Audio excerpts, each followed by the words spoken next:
Alors, bon, bah, je ne sais pas si on a besoin de se présenter, on est tous les deux professeurs ici à l'EPFL, à l'Institut d'Architecture et de la Ville. Donc, bon, on travaille ensemble sur un grand projet qui s'appelle Postcard World, qui consiste à essayer d'imaginer un futur urbain sans voiture. Et c'est un petit peu de ça qu'on aimerait vous parler ce matin. Enfin, c'était un petit peu la commande aussi qu'on nous a passée.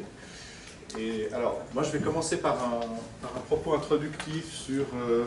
je vais partir un peu des transformations de la mobilité qu'on a connues, disons, ces 2 dernières décennies, pour ensuite déboucher sur ça veut dire quoi un monde sans voiture, enfin comment l'appréhender, pourquoi c'est une hypothèse qui peut être intéressante. Ah voilà, les cafés et l'eau minérale, super, merci beaucoup. Et puis ensuite on pourra avoir un temps de débat, et puis Jacques Lévy, qui est le directeur du projet Postcard World, qui est un grand projet, puisqu'en fait il implique les 2 écoles polytechniques, donc la nôtre et celle de Zurich, ainsi que l'université de Suisse italienne au Tessin, donc un grand réseau de chercheurs pluridisciplinaires, puisqu'en fait dedans il y a de l'urbanisme, il y a des sciences sociales, il y a aussi de l'ingénierie transport et de l'économie. Et donc voilà, c'est un projet, il nous en dira peut-être un peu plus sur le concept général du projet. Et puis ça nous permettra de travailler donc ces questions. Alors, mobilité automobile et automobile vers un monde sans voiture, c'est comme ça que je vous propose c'est sous ce titre que je vous propose de commencer. Alors, peut-être pour rentrer dans le sujet, simplement vous dire, il y a une caméra là, mais en fait, je ne suis jamais devant la caméra. Moi, j'aurais imaginé. Faut que je me mette là, alors, c'est ça. Ça va comme ça? Donc on cadre un peu, parce que vous voyez, sinon... Alors, peut-être pour commencer, vous dire une chose que vous savez, c'est peut-être des banalités, mais des fois c'est bien de commencer par des banalités. Le couple mobilité-territoire se transforme depuis une vingtaine d'années, c'est-à-dire que l'emprise sociale de la mobilité est en train de changer. C'est des choses qu'on perçoit tous, hein, je dirais de façon peut-être un petit peu implicite et personnelle. On a de plus en plus de possibilités de franchir l'espace. Là, je parle sous le contrôle de mon collègue spécialiste des questions d'espace, Jacques Lévy. Les systèmes de communication à distance se sont considérablement étendus. Les systèmes de transport rapide offrent des déplacements moins chers, démocratisés, beaucoup plus importants. Si on pense à l'étendue des réseaux de TGV, si on pense à l'offre proposée par les compagnies aériennes low cost, il y a eu des transformations qui sont très importantes ces dernières années. Alors ça, c'est pour le système des transports, mais il y a aussi dans le monde du travail peut-être une injonction à la mobilité qui se fait plus pressante. C'est-à-dire qu'on attend d'un professionnel, d'un cadre, qu'il ait une aptitude à se mouvoir. Si vous travaillez je sais pas, admettons que vous travaillez dans une boîte américaine spécialisée dans l'informatique, il y a une équipe à aller former à Tokyo pendant 2 semaines, votre employeur va attendre de vous que vous puissiez répondre à cette demande, à cette injonction, en allant finalement sur place, former cette équipe et en revenant. Et finalement, c'est ça, cette injonction à la mobilité, c'est-à-dire que ce qu'on attend, c'est que sur le plan privé, peut-être, vous organisiez pour que ce soit possible. On peut toujours ne pas le faire, mais effectivement, ça peut être un peu disqualifiant professionnellement à terme que de refuser ce type d'injonction. Donc, ces différents exemples, on pourrait en prendre d'autres pour dire que dans le fond, l'emprise de la mobilité se fait croissante et que nous, comme individus que nous sommes tous, avec les possibilités élargies dont on dispose pour franchir l'espace, donc système de communication à distance, système de transport divers et variés, et bien finalement on a tendance à jouer peut-être beaucoup plus que par le passé, c'est-à-dire qu'on a un panel de possibilités qui sont considérablement élargies, évidemment qu'on ne fait pas tout, hein, donc on joue avec ces possibilités en fonction de projets qu'on a, et puis évidemment aussi des contraintes qui pèsent sur nous. Et ça, c'est un point qui est absolument essentiel, hein. C'est le deuxième point là, que vous avez sur ce slide. Les acteurs jouent avec le territoire à l'aide de leur motilité. Motilité s'entend comme aptitude à se mouvoir, donc capacité de jeu, projet, compétences développées pour se mouvoir, accès aux différents réseaux. Et ils le font, nous le faisons, on pourrait presque dire, généralement différemment de ce qu'on a projeté. Ça, c'est une constante, on voit, et c'est un défi pour les politiques d'urbanisme et de développement territorial, c'est que quand on développe une nouvelle infrastructure, un nouveau quartier, quand on développe des équipements, ce n'est pas forcément utilisé de la manière dont on l'a imaginé au départ. Hein, nous faisons tous preuve d'une certaine créativité dans les détournements. D'utilisation par rapport aux projets tels que projetés par exemple par des urbanistes. Hein. Et donc ça c'est un objet de recherche que je trouve extrêmement stimulant. Enfin, on travaille beaucoup sur ces questions-là, et notamment sur les liens entre flux et développement urbain, qui doivent être pensés à l'aune du comportement des acteurs et de leurs choix pour pouvoir finalement comprendre les dynamiques territoriales à l'œuvre, et aussi pour pouvoir avoir un impact sur le territoire. Hein. Pour prendre un slogan, on fait rarement le bonheur à la place des gens, ou même jamais. Et donc, voilà, si vous offrez une nouvelle destination EasyJet, un nouvel aéroport, possibilité de se déplacer facilement en train, par exemple en Suisse, avec un abonnement général de chemin de fer, ça ne va pas forcément produire les effets que vous souhaitez, ça peut en produire d'autres. Pour comprendre ces effets, éventuellement même les anticiper, il est très important de s'être penché sur les aspirations, les contraintes et les projets des personnes dont il est question. Alors, peut-être pour illustrer ça, c'est une image, ceux qui ont suivi mes cours ont déjà vu cette image, c'est Féchy-Dessus, qui est un petit village situé sur la côte vaudoise entre Lausanne et Genève, donc en pleine métropole lémanique, on pourrait dire. Moi, je voulais dire, avec cette image un peu à la Magritte, ceci n'est pas un village. Hein, ça ressemble à un village, ça en a la forme, vous voyez, il y a des vignes autour, voilà, mais ce n'est pas un village. Hein, ce n'est pas un village parce que précisément, ce village, ce lieu a été approprié par des gens qui l'habitent et qui en fait travaillent soit à Genève, soit à Lausanne.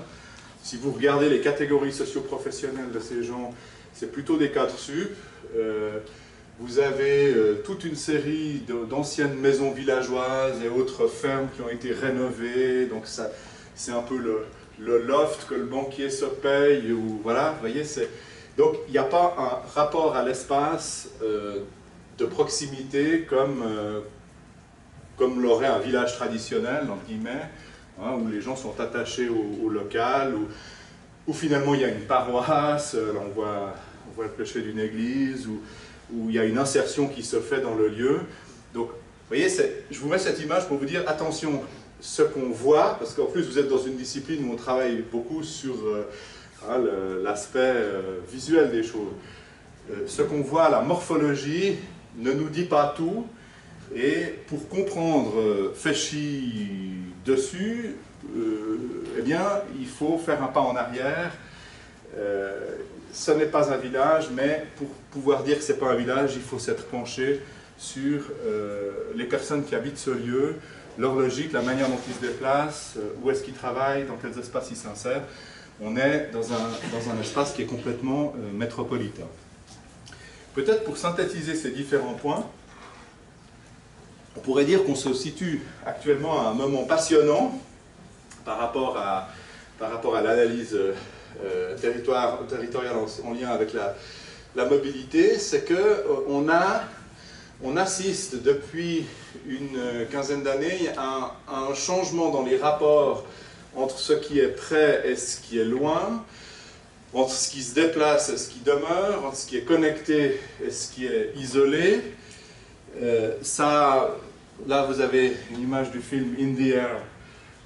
Ça a beaucoup inspiré le cinéma. Vous voyez par exemple sur cette image, ces trois personnages, ils sont dans la proximité physique, hein, ils sont les trois au même endroit. Et pourtant, en fait, non. D'abord parce qu'ils ne se regardent pas, ensuite parce qu'il y en a un des trois qui est sur son téléphone portable, donc en fait ils sont ensemble mais sans être ensemble. Hein. Est-ce qu'on peut dire, qu'est-ce que ça veut dire par exemple d'être dans un espace public mais où chacun est dans sa bulle, soit sur internet, soit perdu dans ses pensées, soit en train de lire le journal. Vous voyez, être ensemble, être dans la proximité, c'est des choses qui se transforment avec notamment l'usage des moyens de communication à distance. On voit aussi une autre chose, mais ça j'en parlerai à travers un certain nombre d'exemples, avec l'émergence et le développement de la pendularité de longue distance, ou le fait d'avoir deux résidences. Quand par exemple on a un domicile principal dans une ville, qu'on travaille dans une autre ville et qu'on prend un pied-à-terre et où on passe une partie de la semaine, on a une vie quotidienne qui se déroule dans plusieurs espaces, donc on a un rapport intime, peut-être à plusieurs quartiers, et finalement on fréquente des espaces publics de proximité de façon quotidienne, très loin de son domicile principal. Donc ça change, vous voyez, ce qui est proche, ce qui est loin. Hein, on est à ce moment qui est, enfin on est dans un moment qui est extrêmement intéressant de ce point de vue-là, où vous avez un métissage de ces différents, de la proximité, du fait d'être connecté ou pas, du fait de se déplacer ou non, etc. On pourrait faire l'exercice, je vois qu'il y en a plusieurs là, qui ont un ordinateur devant eux.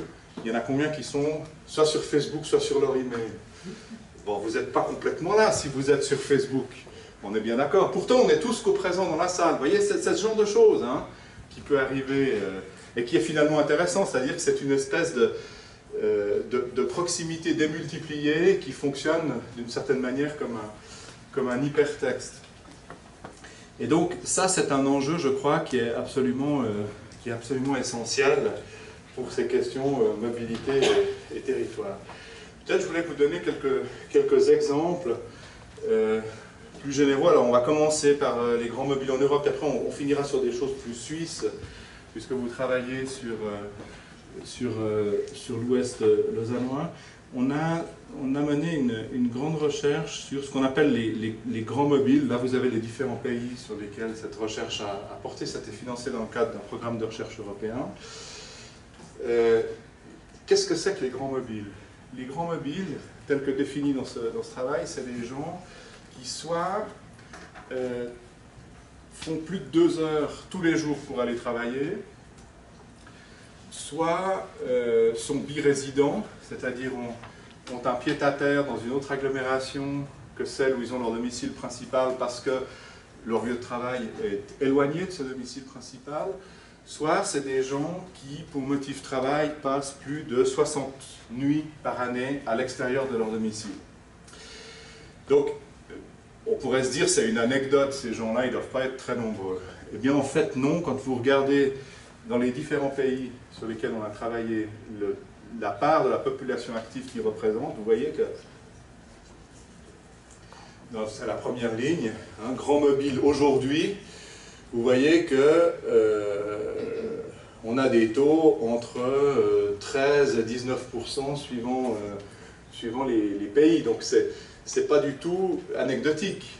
Hein. Si vous réfléchissez en termes de volume que ça représente, de charge des réseaux, vous voyez, de ce que ça implique aussi en termes d'habitat. Si en plus on s'intéresse à ceux, c'est la deuxième ligne, qui ont une fois eu dans leur vie une expérience de grande mobilité de plus de 6 mois, de 6 mois ou plus, vous voyez qu'on est à des taux qui sont extrêmement élevés, et quand on additionne les deux, on arrive dans bien des pays à peu près un actif sur 2 qui a été confronté à cette pratique. Plus de 6 mois dans sa vie.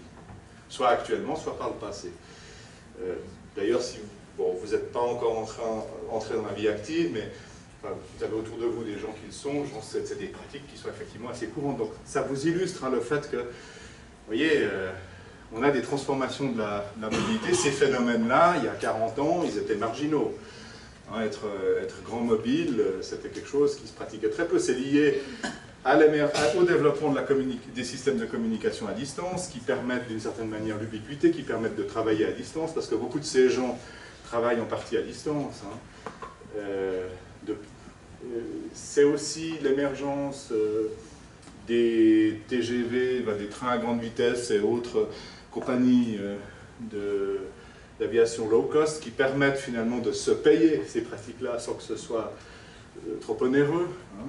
Alors, voilà, il y a tout ça là derrière, mais effectivement ça modifie les pratiques de mobilité en ce sens qu'il y a encore 40 ans, peut-être on déménageait quand on trouvait du boulot à Bruxelles, par exemple, qu'on habitait Lausanne. Ben maintenant, on a peut-être plutôt tendance à se dire il y a beaucoup d'avions entre Genève-Cointrin et Bruxelles, et peut-être que je peux négocier de travailler 2 jours à distance, et puis les 3 autres jours, je fais soit des allers-retours, soit je me trouve à pied à terre. Vous voyez, ce genre de choses, ça change complètement le rapport à l'espace. Et voilà, et vous avez d'autant plus la tendance à faire ce genre avoir ce type de comportement que les contrats de travail sont plus souvent que par le passé à durée déterminée. Donc effectivement, si vous trouvez un poste pendant une année à Bruxelles, vous aurez tendance à trouver une solution de mobilité qui vous évite de déménager, qui vous évite d'une certaine manière une irréversibilité.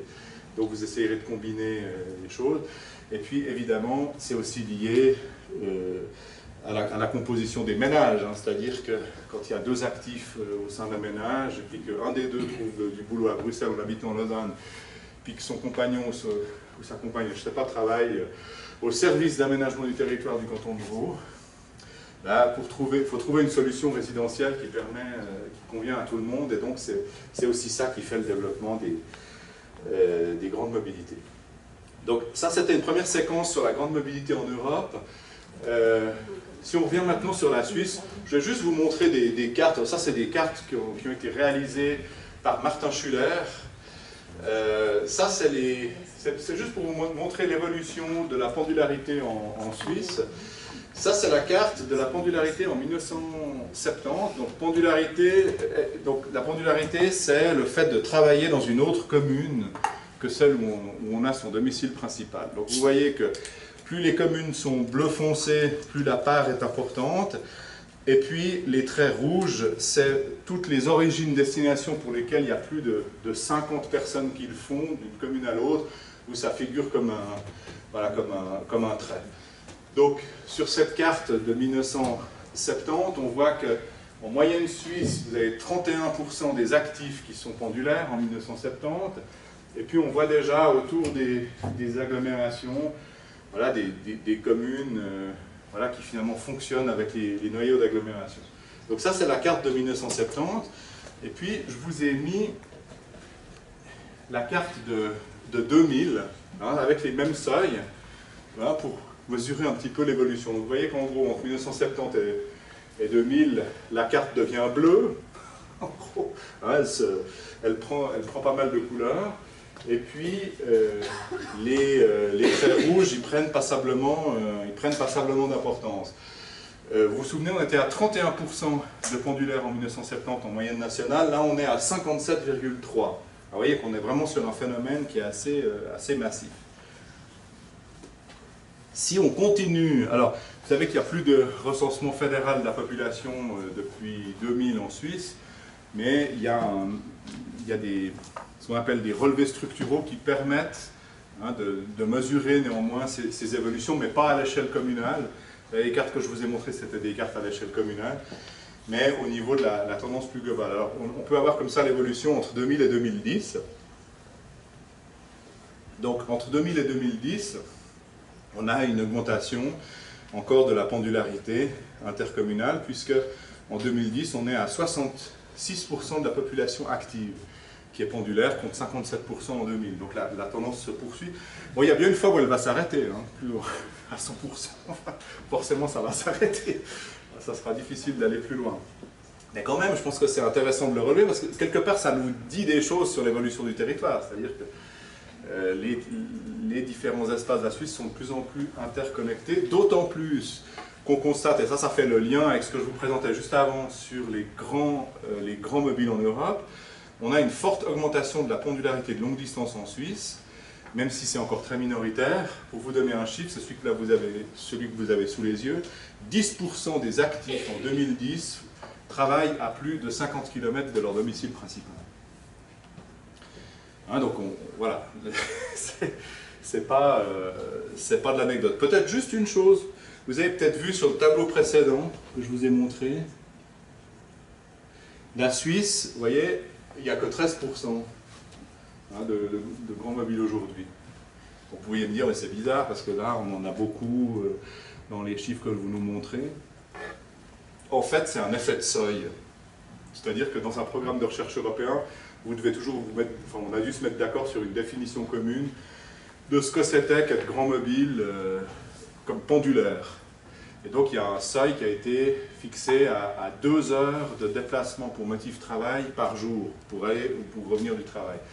Et en fait, ce seuil est relativement bas, et notamment pour la Suisse, où il y a un système ferroviaire très performant qui incite, de par le fait que vous avez des liaisons intervilles qui sont fréquentes, rapides et qui peuvent être utilisées avec un abonnement général, ça incite en fait à faire beaucoup de déplacements de ce type, mais pas forcément aussi long que 2 heures. C'est-à-dire que vous avez la taille du pays qui joue un rôle et qui fait que là, en fixant un seuil à 2 heures, là, il y en a une partie qu'on perd, notamment des mouvements entre les agglomérations de Genève et de Lausanne, entre Lausanne et Neuchâtel. Ils ne seraient pas, pour la plupart, dans ce seuil, donc dans les 13% qui ont été pris comme seuil pour l'enquête sur les grands mobiles en Europe. Mais par contre, à l'échelle suisse, je pense qu'on peut être d'accord pour dire que on a déjà franchi un bon bout de l'espace national quand on fait ce genre de mouvement, et que donc, d'une certaine manière, on peut considérer que c'est de la grande mobilité. C'est comme ça que le seuil de 50 km a été fixé voilà, pour 2010, par exemple. Alors, vous voyez, ça, c'est là où peut-être on arrive sur des questions un peu plus de prospective, c'est que derrière cette évolution de la pendularité et de la pendularité de longue distance en Suisse, il y a une politique de promotion des transports collectifs. Hein, parce que plus les gens vont travailler loin, et plus ils ont tendance à le faire en train. Hein, on a, dans ce sens, une organisation. Et là, on commence à entrer dans les questions de vie sans voiture. On voit que les grands mobiles, ces gens qui vont travailler loin, qui sont en croissance, c'est des gens, souvent, pour qui l'automobile est relativement marginal, plus que pour la moyenne de la population. Vous en avez une part importante pour qui, finalement, l'automobile est hors jeu, parce qu'ils se déplacent par d'autres moyens de transport, essentiellement. Il n'empêche que ça pose un problème de capacité, c'est-à-dire que si on poursuit les tendances actuelles à l'augmentation de ces 10 dernières années, pour 2030, ça pourrait encore ajouter 1 million de nouveaux pendulaires aux 1,3 million qui utilisent déjà les transports collectifs. Et donc on peut se poser la question, est-ce que le système de transport public peut absorber une telle augmentation? On a voté le 9 février 6,4 milliards d'investissements supplémentaires dans le rail en Suisse, mais est-ce que ces 6,4 milliards qui vont permettre d'accroître les fréquences, d'accroître le nombre de trains, est-ce que ça va suffire à absorber une telle augmentation? On peut vraiment en douter, et je pense que ça c'est un vrai sujet. C'est une question qui me paraît particulièrement pertinente à aborder dans le contexte de l'Ouest lausannois, parce que l'Ouest lausannois, c'est quelque part le centre de la Suisse romande, hein, en termes en termes de réseau. Même si c'est mal relié, la gare de Renan, dans laquelle on a transité tout à l'heure, elle est épouvantablement mal équipée. Il n'y a pas de train intercity qui s'y arrête. Enfin, on pourrait trouver elle a plein de défauts. Il n'empêche que potentiellement, c'est un lieu extrêmement central pour toute la Suisse romande. Et d'ailleurs, donc tout ce sud-ouest lausannois, un certain nombre d'entreprises ne s'y sont pas trompées en s'implantant là pour rayonner en Suisse romande. C'est-à-dire, depuis ce lieu-là, vous êtes en 1 heure aux 4 coins de la Suisse romande. Et donc, avec les investissements prévus dans le rail, ces prochaines décennies, ce phénomène va encore s'amplifier. Peut-être juste, j'avais envie de faire un petit focus sur une notion théorique qui sous-tend un peu ce que je vous raconte depuis un petit moment sur les liens entre l'évolution de la mobilité et l'évolution des réseaux de transport. C'est ce qu'on appelle la conjecture de Zahavi. Zahavi, c'était un chercheur à la Banque mondiale qui, dans les années 1970, a mis en évidence ce qu'on appelle donc la conjecture de Zahavi, soit le fait que les déplacements de la vie quotidienne dans toutes les villes du monde, dit Zahavi, se font à budget temps constant, c'est-à-dire qu'on consacre le même nombre de minutes à peu près dans toutes les villes pour se déplacer dans sa vie quotidienne, et ce qui change, c'est la portée spatiale de ces déplacements en fonction de la vitesse qui est proposée potentiellement par les différents réseaux de transport. Donc Zahavi nous dit par exemple à Los Angeles, on se déplace entre 1 heure et 1 heure et demie en moyenne, mais ça se fait essentiellement en voiture. À Tokyo, on se déplace également entre 1 heure et 1 heure et demie, mais ça se fait essentiellement en transport public et à pied. Puis il nous dit dans des villes peut-être dans des villes africaines, des métropoles comme Abidjan ou autres, où l'essentiel de la population n'est pas motorisée, en tout cas ne l'était pas à l'époque de ces études dans les années 70, eh bien 7 heures ou 7 heures et demie se fait essentiellement à pied. Voilà, puis il dit c'est une espèce de constante anthropologique, c'est partout comme ça, puis c'est logique parce que les journées n'ont que 24 heures, et puis on ne peut pas consacrer plus de temps à se déplacer au quotidien. Donc vous voyez, cette conjecture de Zahavi, elle est extrêmement séduisante parce elle nous donne un espèce de mécanisme qui fait le lien entre la vitesse, la manière dont les gens utilisent la vitesse et le territoire. Hein, la conjecture de Zahavi, elle nous dit par exemple, on pourrait essayer d'imaginer, quand on crée une nouvelle autoroute, on crée un potentiel de vitesse, on peut modéliser sur la base de cette conjecture les effets que ça pourrait avoir sur l'étalement urbain, par exemple. Hein, ou idem pour une liaison TGV ou autre. Alors, évidemment, et malheureusement dans un sens, mais évidemment cette conjecture elle est fausse, hein, c'est-à-dire que le mécanisme qu'il y a derrière il est intéressant, c'est pour ça que je vous le présente, c'est-à-dire ce lien entre la vitesse et les réseaux et la manière dont les gens l'utilisent. C'est pas si mécanique, hein, il y a de grandes différences entre les personnes, donc il ne faut pas le prendre à la lettre, ça peut aider à réfléchir. Et puis surtout, ce qu'on constate, c'est que si pendant longtemps les budgets de temps de déplacement sont restés constants, que ce soit dans des villes américaines, européennes, dans des villes chinoises et japonaises, qui sont les principales villes dans lesquelles ça a été mesuré, bah depuis les années 2000, on voit que les budgets de temps de déplacement quotidien, ils ont tendance à augmenter, malgré tout. En Suisse, par exemple, on est passé de budget temps d'à peu près 1 heure et demie au début des années 2000 à des budgets qui... Non, 1 heure et quart à 1 heure et demie à 1 heure 3 quarts maintenant. Donc on a gagné en fait une demi-heure. Alors, vous voyez, c'est un mécanisme que je trouve... c'est un mécanisme intéressant qui permet de penser ces histoires d'évolution de la pendularité, mais à ne pas prendre complètement au sérieux non plus. Et puis, il y a le fait que les budgets de temps de déplacement ont tendance à augmenter. Ce qui est très intéressant par rapport au rapport à la proximité, au rapport au déplacement. C'est-à-dire que ce qui est en train de se passer, on a un petit peu travaillé sur ces questions-là dans le cadre de plusieurs recherches ces dernières années au LASUR. On se rend compte que en fait, ce qui est de plus en plus important pour l'usager, c'est de pouvoir utiliser son temps pendant le déplacement. Et qu'un certain nombre de moyens de transport le permettent, comme par exemple le train, lorsque vous avez une place assise et que vous avez un niveau de confort suffisant. Et donc, du coup, ça vous permet de déployer d'autres activités que simplement attendre que ça passe, attendre d'arriver à sa destination.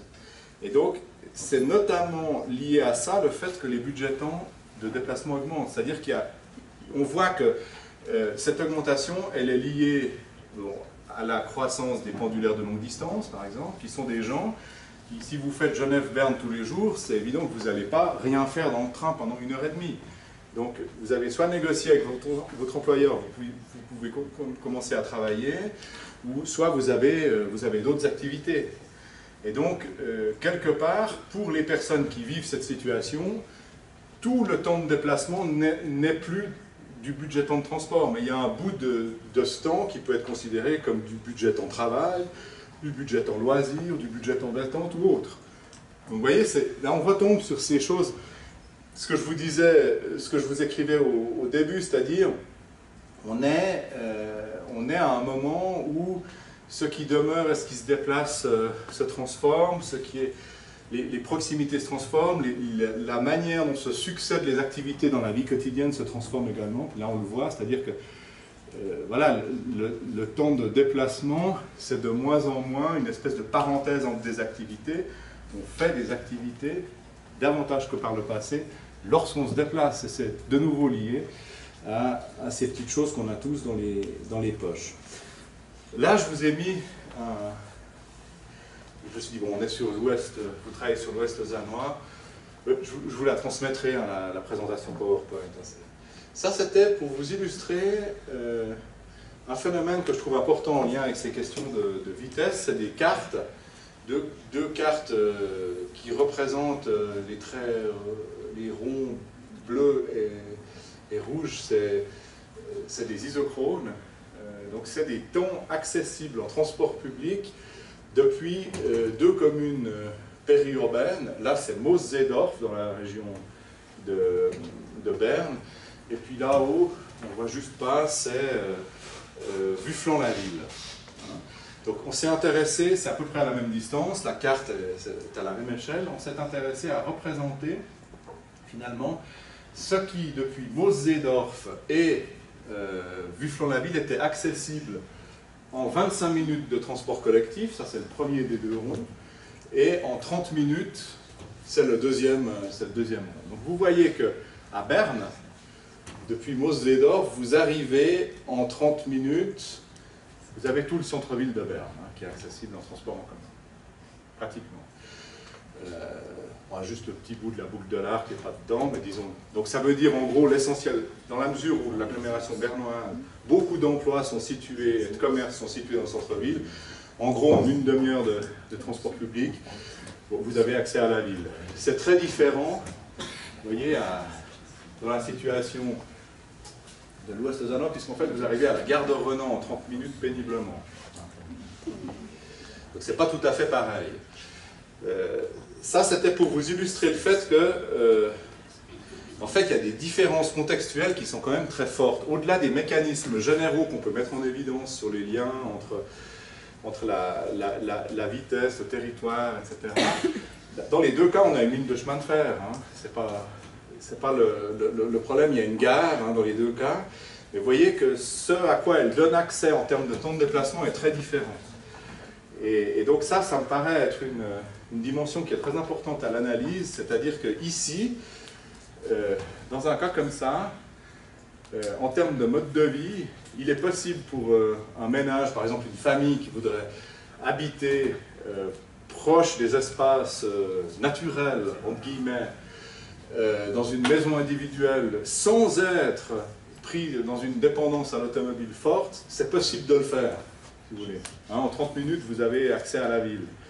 Moos-Zeedorf, vous voyez, c'est assez périurbanisé. C'est un petit bled, simplement c'est assez compact autour de la gare. Ce même mode de vie, ce même choix résidentiel, il sera beaucoup plus difficile à activer dans la région lausannoise, parce que le cas de Bufflan-la-Ville, il est assez typique de quelque chose qu'on voit plus généralement, c'est-à-dire que vous avez de la peine à faire un choix résidentiel où à la fois vous avez par exemple de la maison individuelle sans avoir la dépendance à l'automobile.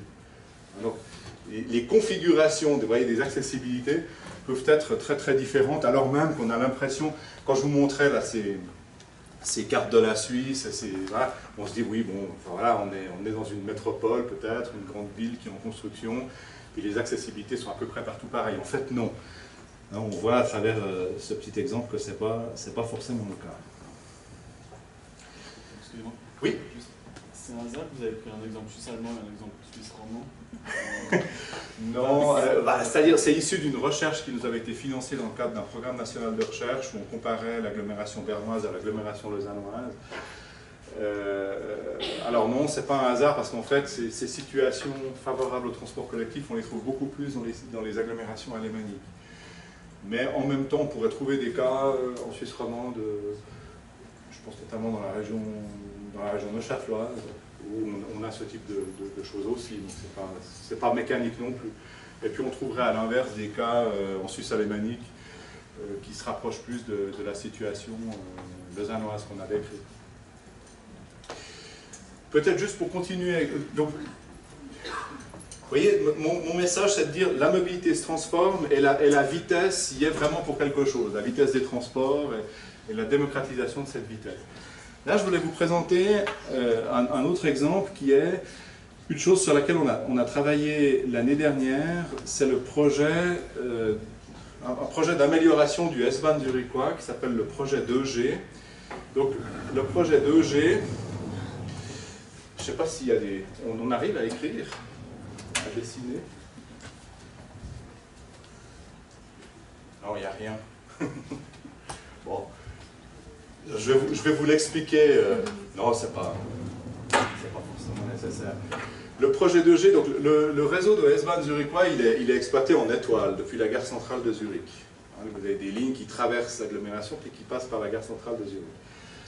Et puis, il y a des problèmes de capacité, c'est-à-dire que tous les trains partent du terminus le plus extérieur et font toutes les gares jusqu'à arriver à la gare centrale, traversent Zurich et repartent dans l'autre sens. Donc en fait, le matin et le soir, vous avez des problèmes de capacité dans des gares qui sont proches du centre, c'est-à-dire que les trains arrivent déjà bondés. Et donc, pour un certain nombre de gares qui sont relativement proches du centre, il n'y a pratiquement plus de place dans les trains. Et donc, pour remédier à cette situation, la communauté qui se charge d'exploiter le réseau de S-Bahn zurichois propose une exploitation différenciée en ayant des courses rapides, un petit peu comme ça se fait sur le RER parisien d'ailleurs. Des courses rapides où vous avez les trains partent de la gare centrale, ou plutôt partent d'un terminus, font toutes les gares lointaines de la ligne jusqu'à une gare intermédiaire, puis après sont directs jusqu'à la gare centrale, puis traversent Zurich, puis refont les gares extérieures de l'autre côté. Et puis un deuxième service où on exploite que le tronçon central, c'est-à-dire on fait toutes les gares de la partie centrale de la ligne. Donc en fait, ce que vous changez en faisant ça, vous offrez peut-être des conditions de transport qui sont meilleures aux gens qui habitent proche de la ville, hein, ce qui est l'objectif qui est recherché, mais vous offrez aussi davantage de vitesse à ceux qui habitent à l'extérieur, c'est-à-dire vous leur permettez, quand vous habitez loin, d'arriver plus vite au centre de Zurich. Et donc, c'est sur ce deuxième aspect-là que l'Office fédéral des transports suisse nous a demandé de travailler en disant, nous, on comprend bien la motivation de la communauté zurichoise qui veut pouvoir améliorer son offre, notamment à destination des gens qui habitent dans le noyau urbain.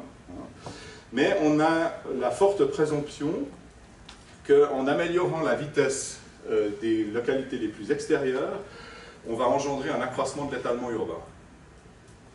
C'est-à-dire que ça va pousser des gens, vous voyez, on retombe sur la question de la vitesse, des isochrones, etc., à aller habiter encore plus loin en se garant dans les...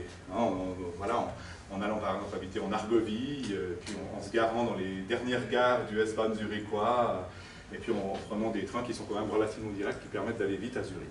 Donc ils nous ont demandé de travailler là-dessus, ce qu'on a fait avec une approche de modélisation en reprenant, alors c'est tout bête, c'est peut-être, mais ça donne des résultats que je trouve pas inintéressants, c'est pour ça que je vous les présente.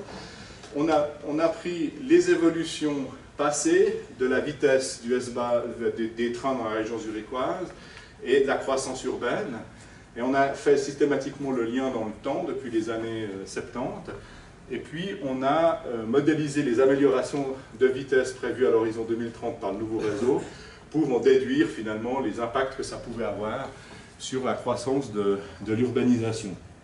Donc là, vous avez, ça c'est simplement une carte donc du canton de Zurich, où vous voyez, c'est une carte isochrone, donc c'est le nombre de minutes à destination du centre de Zurich en transport collectif. Vous voyez que ces zones-là sont les plus éloignées en termes de temps. Ça, c'est une modélisation des gains de temps offerts par la nouvelle offre, donc du S-Bahn 2G. Et puis ça, c'est le lien avec l'urbanisation. Ça nous montre finalement où les gains de temps sont les plus importants, en fonction des poids de population concernés. Donc vous voyez qu'effectivement, les gains de temps les plus importants, ils sont assez nettement à l'extérieur. Donc effectivement, quand on met des chiffres là derrière et qu'on fait des projections sur ce que ça peut avoir comme effet en termes d'étalement urbain, la conclusion, c'est en gros, dans le canton de Zurich, ça n'a pas des effets extrêmement forts, hein, parce qu'il y a déjà une politique d'aménagement du territoire qui est assez serrée, les réserves de zones à bâtir sont localisées à proximité des gares, enfin, c'est une politique relativement stricte. Par contre, dans les cantons alentours, les effets sont absolument massifs. C'est-à-dire que le S-Bahn, il vient pratiquement jusqu'aux frontières du canton, et effectivement, cette amélioration de la vitesse du transport collectif ferroviaire à Zurich entraîne un étalement urbain autour de l'automobile à l'extérieur du canton. Vous voyez, c'est des mécanismes qui sont très intéressants et qui montrent. Je vous reviens à ce que je vous disais tout au début, c'est-à-dire que les gens jouent avec ce qu'on leur propose. Là, vous avez un exemple typique, c'est-à-dire si à Zurich, on souhaite exploiter le S-Bahn avec des lignes doubles, c'est pour améliorer la qualité de service dans la zone dense. Mais en fait, ce que ça fait aussi par voie de corollaire, c'est que ça améliore la desserte des zones lointaines et qu'il y a de fortes chances que ce soit utilisé par certains pour aller habiter beaucoup plus loin en utilisant ces potentiels de vitesse. Parce qu'évidemment, il y a aussi un intérêt économique. Le prix des terrains, il n'est pas le même en Argovie que dans le canton de Zurich. Enfin, vous voyez, vous avez d'autres intérêts aussi peut-être à opérer ce genre de choix. Donc, d'où la nécessité d'une grande vigilance. Ça, je vais peut-être laisser tomber parce que sinon je ne vais faire que parler pour juste arriver peut-être sur le point qui liera nos deux interventions à Jacques Lévy et moi-même. Bon, vous voyez, cette question de la vitesse, ces transformations de la mobilité sont assez fortes et sont assez aussi excitantes pour le chercheur, parce qu'on est vraiment sur un monde où il y a des transformations relativement rapides. Du coup, se pose aussi la question, on a parfois envie de faire des hypothèses folles et de se dire, mais dans le fond, on voit à travers ces évolutions récentes que la voiture peut-être commence à être hors jeu d'une certaine manière pour certaines personnes. Les pendulaires de longue distance, les birésidents, pour peu que leur déplacement se fasse entre des centres urbains importants et qu'il y ait une offre ferroviaire adéquate, ont tendance à ne plus être automobilistes. On a par ailleurs, en milieu urbain, une tendance en Suisse à la démotorisation des ménages. Pour vous donner un exemple, le chiffre de Genève en tête, il y a une dizaine d'années, il y avait 27% des ménages habitant la ville de Genève qui étaient non motorisés, on en est maintenant à 41%. Donc c'est assez fort comme démotorisation. Donc du coup, ça fait naître peut-être des envies et des idées de recherche, comme par exemple, c'est ce que Jacques Lévy nous a proposé de faire, est-ce qu'on peut imaginer un monde sans voiture? C'est-à-dire il y a un certain nombre de personnes qui renoncent à l'automobile. Hein, donc, finalement, si ce phénomène se généralisait d'une certaine manière, on pourrait déboucher sur un monde où l'automobile est une espèce d'anecdote, un moyen de transport complètement anecdotique. Donc c'est un peu la philosophie de la recherche post-Carroll de penser l'espace et les mobilités, mais à partir des personnes, en disant, mais voilà, en s'intéressant à leur mode de vie, à la manière dont ils se saisissent des différents moyens de transport pour voir finalement comment est-ce qu'ils pourraient faire pour développer une bonne vie sans l'automobile. Alors on en a de plus en plus qui le font déjà, hein, puisqu'on a une démotorisation des ménages, donc on n'est pas complètement dans l'utopie. Donc c'est à partir d'une centaine d'entretiens en profondeur avec des usagers comme vous et moi, hein, que la recherche se construit en explorant finalement les aspirations, les contraintes, les visions de personnes d'habitants lambda en Suisse, d'imaginer, voir comment finalement, quel est leur rapport à l'automobile et comment est-ce qu'ils imaginent un monde où ils ne pourraient pas se déplacer en automobile. Donc c'est un peu ça l'idée qui est à la base de cette recherche. Alors cette recherche, ça fait 1 an à peu près qu'elle a démarré, donc on est au milieu de la rivière, mais on peut déjà dire qu'il y a un certain nombre de résultats qui commencent à pointer qui ne sont pas inintéressants, et notamment, je finis avec ça. Alors ça, c'est pas un graphique qui est issu de cette recherche, mais d'une précédente recherche qu'on a menée, mais ce qu'on voit, c'est que finalement, pour qu'un monde puisse, que la vie quotidienne puisse se dérouler sans automobile, il faut que le territoire, et donc là on retombe sur des questions d'urbanisme, offre des prises ou, en d'autres termes, un accueil privilégié, une hospitalité à des modes de vie sans voiture. C'est-à-dire qu'on puisse développer des programmes d'activité complexes sans qu'il y ait une dépendance au mode de transport automobile.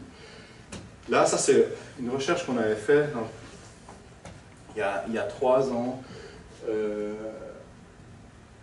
C'est un suivi GPS, c'est une personne qui habite Lausanne. Et là, vous avez cartographié l'ensemble de ses déplacements pendant 2 semaines. Hein, c'est la trace GPS, si vous voulez, qu'elle a laissée. En bleu, c'est l'utilisation de la voiture. En rouge, c'est l'utilisation des transports collectifs. Puis les étoiles, c'est tous les lieux dans lesquels elle a fréquenté durant ces 15 jours. Si vous regardez le mode de vie de cette personne, parce que finalement là vous avez ses habitudes spatiales, ses habitudes sociales aussi à travers les activités qu'elle mène, vous voyez qu'en fait le transport collectif il est utilisé en gros, non, la personne habite là, elle habite du côté de Chèvre. Donc la personne prend le train pour aller travailler à Lausanne et prend un petit peu le train dans la région, les transports publics dans la région lausannoise, mais sinon tout le reste de la vie quotidienne se construit autour de l'automobile.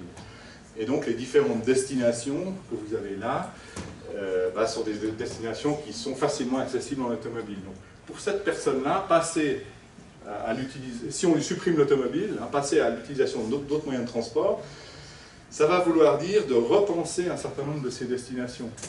Ça ne veut pas dire que c'est impossible. Bonjour.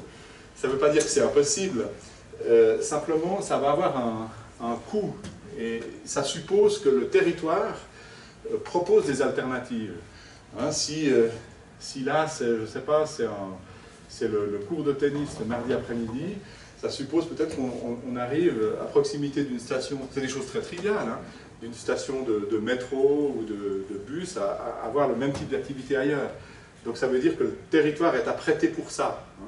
Et ça apparaît vraiment comme une dimension essentielle de la recherche post-Carroll. On est dans une situation actuellement où on a un certain nombre de personnes qui souhaiteraient utiliser moins l'automobile, qui souhaiteraient que l'automobile ait finalement une emprise moindre dans leur vie quotidienne, et qui ne le peuvent pas parce que le territoire, tel qu'ils se le représentent et tel qu'ils le perçoivent, ne leur offre pas suffisamment de prise ou de possibilité de faire autrement.